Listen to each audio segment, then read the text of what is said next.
E aí tu me contou um pouco da tua história ali, que tu tava fazendo faculdade e tal, e aí tu começou a criar agentes, que tu ficou 3 meses sem sair de casa ali, estudando pra cacete, pra entender como criar agentes no Code, depois foi se aprofundando mais.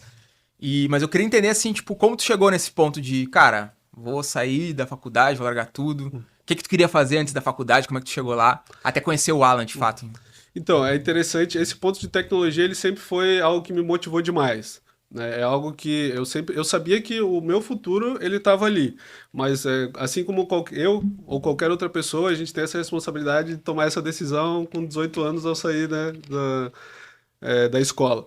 E eu decidi ir para a faculdade de engenharia eletrônica e, assim, eu fui até a sétima, oitava fase ali, mas até naquela própria época, foi quando eu comecei a escutar os podcasts do Alan. Do Nem Alan. tinha o podcast ainda, eram os áudios do Telegram que ele Bota fé. compartilhava lá, que era até maior do que o próprio podcast. Tinha 3 horas no áudio do Telegram. Eu lembro assim, eu almoçando direto na faculdade, assim, todo dia. Ouvindo sobre a não dualidade. É. Exato.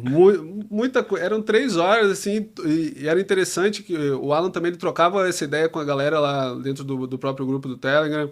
Então, cada vez que eu ia consumindo mais esse tipo de conteúdo, né, do próprio Alan, eu ia sentindo que eu não me encaixava naquele lugar que eu estava, que eu É. não me encaixava no que eu estava construindo, que por mais que tivesse algum ponto em comum ali, de ser a tecnologia, eu estar ali na engenharia eletrônica, ter uma base de lógica de programação e tudo mais, não era aquilo que me fascinava. Bota fé. Eu comecei a me questionar, assim, primeiro como que eu poderia potencializar o que eu estava fazendo ali dentro, mas rapidamente eu entendi que não era ali dentro que Tu eu queria me o encaixava. conhecimento, mas não naquela estrutura ali. Exato. Ali Tipo, a gente.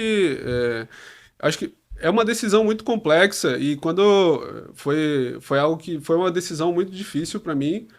E vejo muitas pessoas, até mesmo depois do que a gente está construindo aqui, não, mesmo assim não entendem por que eu larguei a Largou. graduação. eu boto fé. Mas é um tópico que eu acho interessante porque assim, as pessoas elas confundem quando eu falo que eu não dou tanto essa importância para uma graduação e tudo mais, com achar que a pessoa ela não deve estudar. Sim, E isso boto fé. é totalmente o contrário. Eu vejo que a maneira que a gente consome o conteúdo lá, pelo menos naquele formato que eu consumia, com as coisas que eu construía, era simplesmente isso. Eu só estava consumindo o conteúdo, mas eu não estava aprendendo.